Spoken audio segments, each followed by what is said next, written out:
art of flying. Look at that. Imagine it is windy here, and that bird just come to us. Just stalled. It just stalled right there.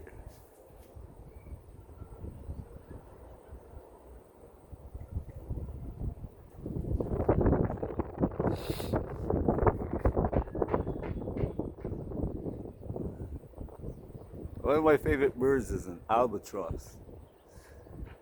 I watched albatross. I mean, master of manipulating the wind.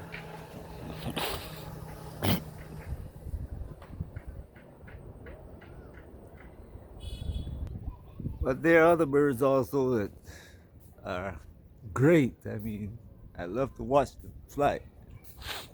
Sail, uh, bald eagles, kites. And I sat on the beach in Rio. Well, Recife too, Campos, uh, well, other places too, and watch the kites just move around the mountain.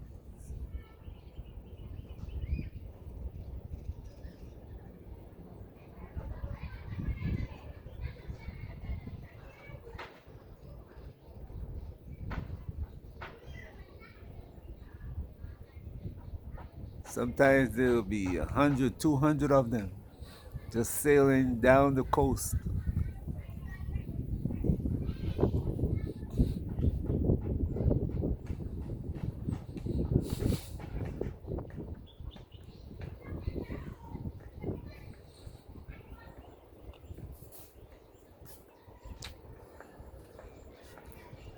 Beautiful.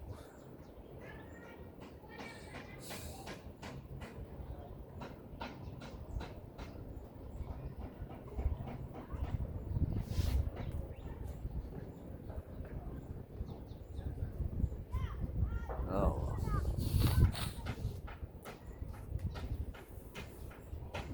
wherever I go, I like landscapes.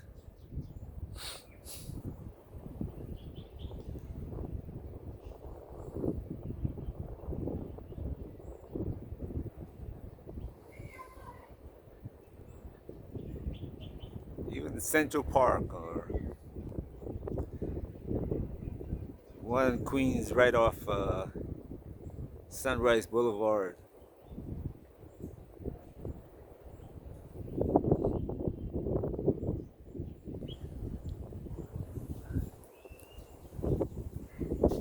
Between Sunrise and JFK. Beautiful park. So you can sit there and watch the airplanes fly over the park, heading into touchdown on JFK. Four right, I think it was, or four left. Four left. It will have me four left from that direction, I think. Uh,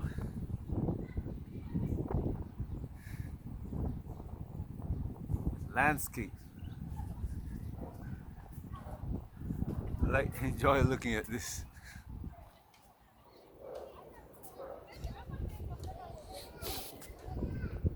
Can be calming.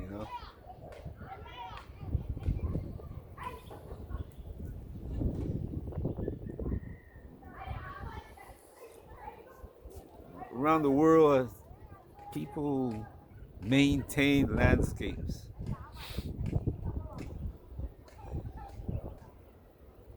because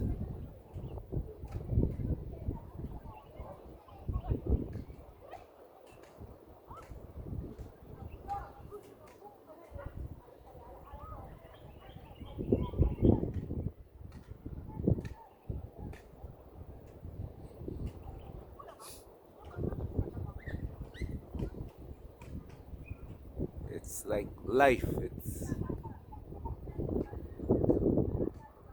joyful, improves your mood.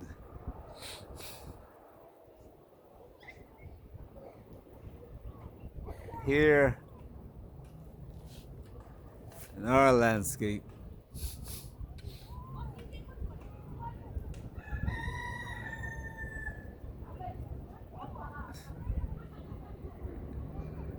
it's not taken care of very well.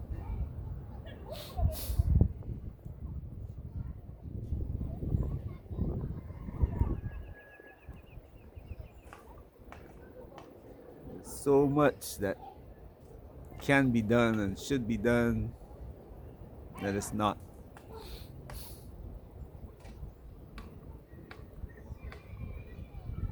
The rainy season comes and everything grows.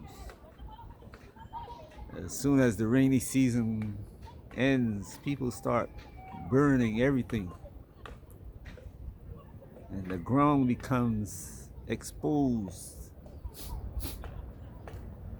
The earth becomes exposed and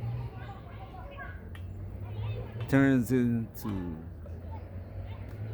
dust that chokes.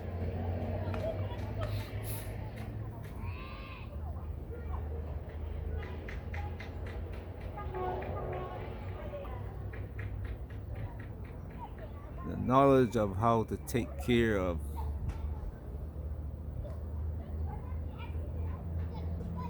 the landscape, the earth that you live in.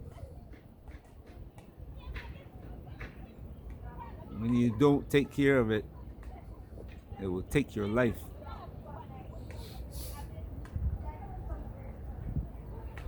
That's the people who live in areas where droughts have devastated their land, their livelihood. Then the governments are begging the Europeans, Americans, Australians, and Japanese, and Chinese to come and do what they should be doing in Africa.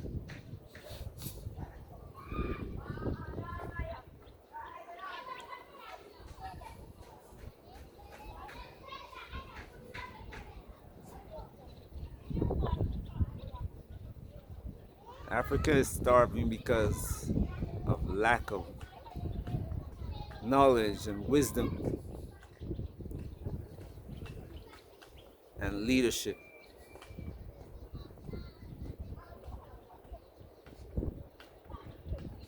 In Sudan,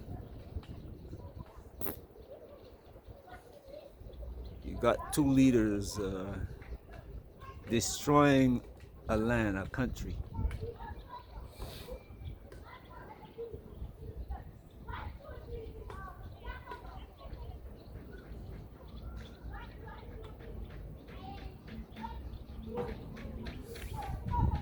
Cameroon, they're doing the same thing in the name of the French and the British.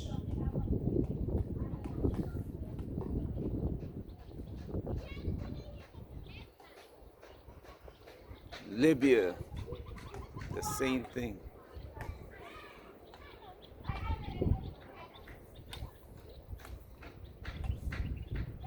And this just didn't just begin. One of the things that slavery did, it took all the people who had knowledge out of the country. People don't really get that. Go back and read some of the slave manuals. Well, the transport, not slave manuals, the transport books. The British kept meticulous notes about who came from where, when. America got people who came there, taught them how to grow tobacco, rice, corn, sugar, sugar cane, squash, okra, and the king cotton. It would have died except for a black man came from Africa, teaching them how to do it better.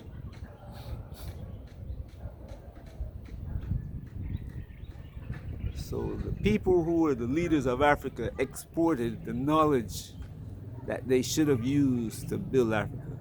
Even today, the young men between age 25 and 40, 45 are exported to go build other countries.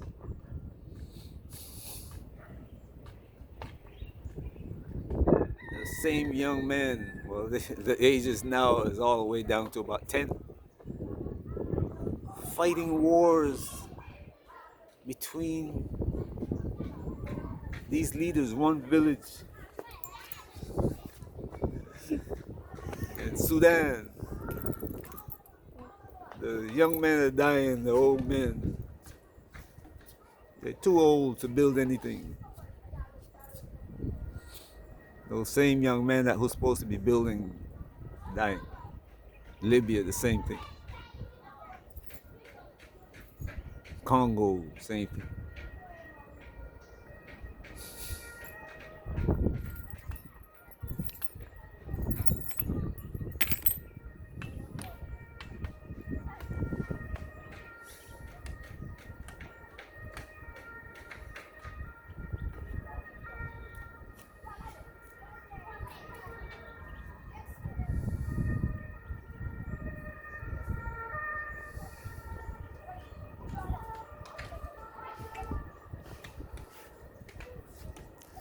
Parrots.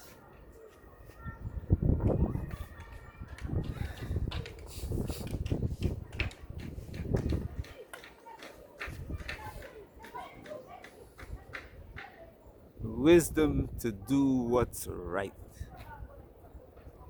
and the knowledge how to do it.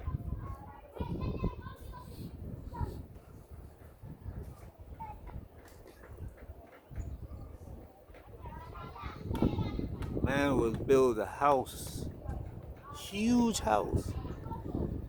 Everybody here wants to live in a mansion.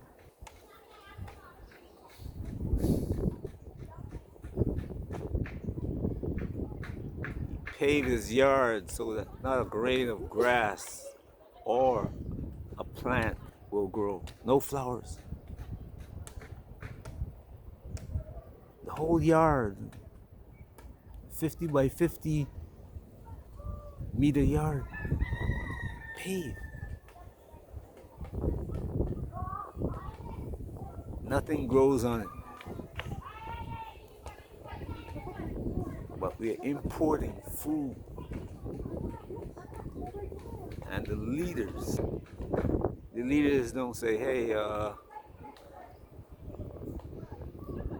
let's grow food instead of doing what you did. That piece of land in your yard that you call your yard is big enough to grow something on it. Not only is growing something on it that will give you food, but it keeps that dust from blowing away into the atmosphere that's choking, killing people, elders that live to be 60, 50 years old.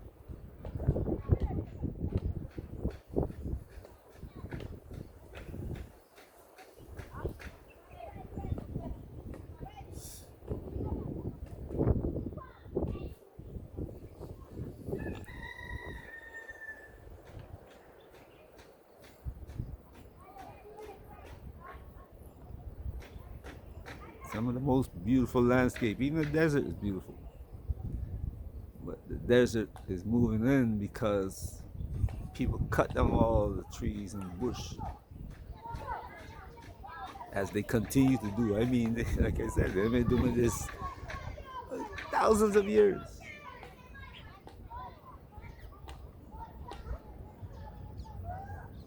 till Caucasians come and say, hey, we got to plant trees.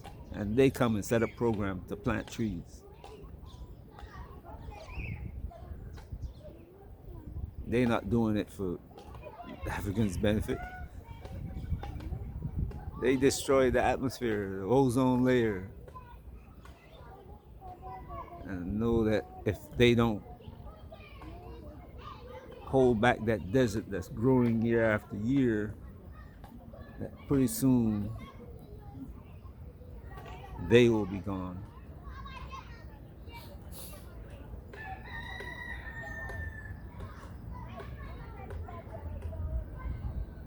So it's not all the goodness of their hearts that they're doing this. The leadership of Africa.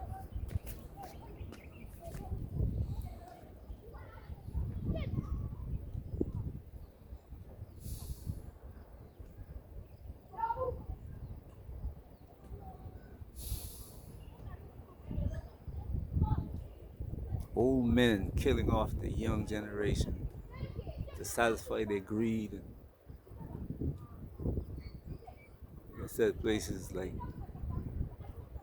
Congo and Libya, Cameroon, Sudan.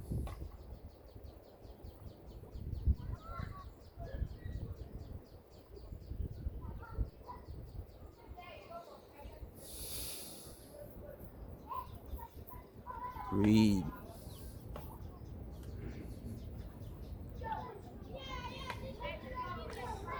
Destroying what's left of the beautiful landscape.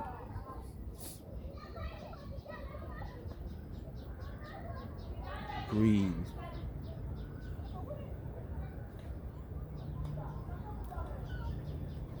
The rest of Africa is silent. That's why I don't comprehend that. Silence. I can't comprehend the silence when I look at these situations and see how silent people are about these things that are being done.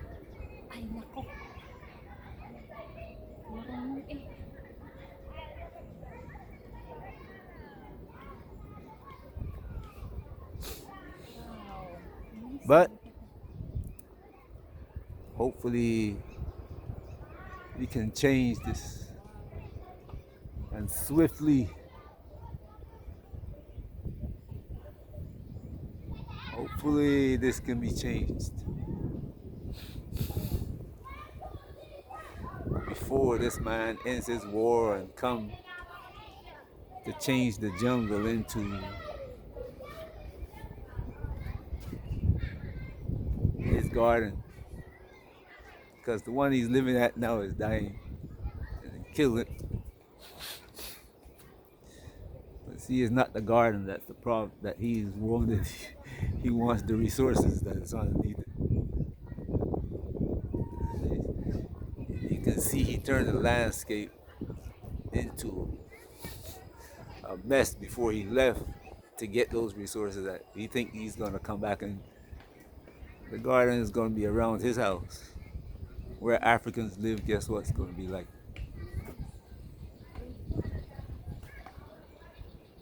But who am I?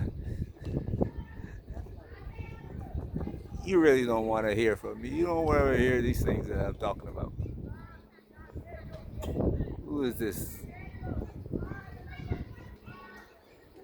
person coming from somewhere else talking about Africa?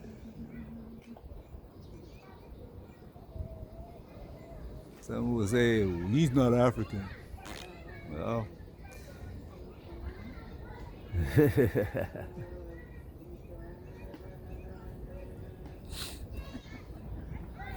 I can go to that history too and show how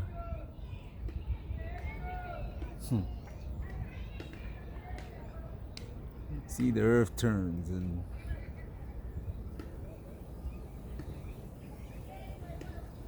once there was a war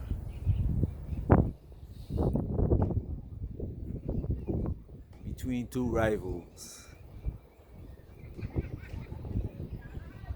around the same area as Tibet, China, all the way down to Australia.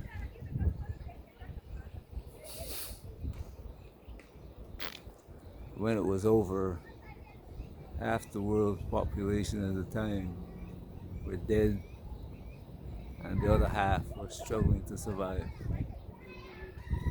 But that history, which those who don't talk about it thought was hidden,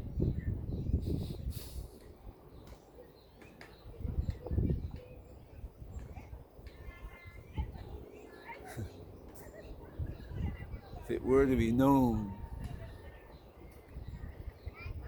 who would be an African, I wonder. Anyway, we're talking about the present, and we need to fix the problem we got right now. It's a survival issue. It's a survival issue, and there's no guarantee that because you survive, didn't go into slavery in the West, that you will survive the next 13 years. 13? 11? 34? Yep. 11. No guarantee. But then again, hopefully you'll do something about it and make my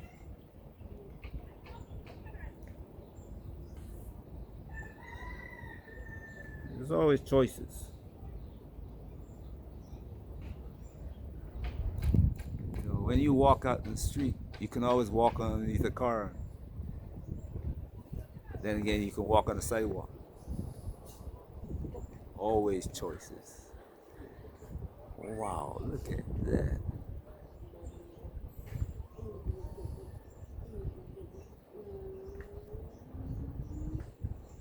I was just talking about hundreds of kites sailing down the coast of Brazil. Look at that, hundreds of birds. Anyway, didn't mean to disturb your day. I hope you're taking note and beginning to put in place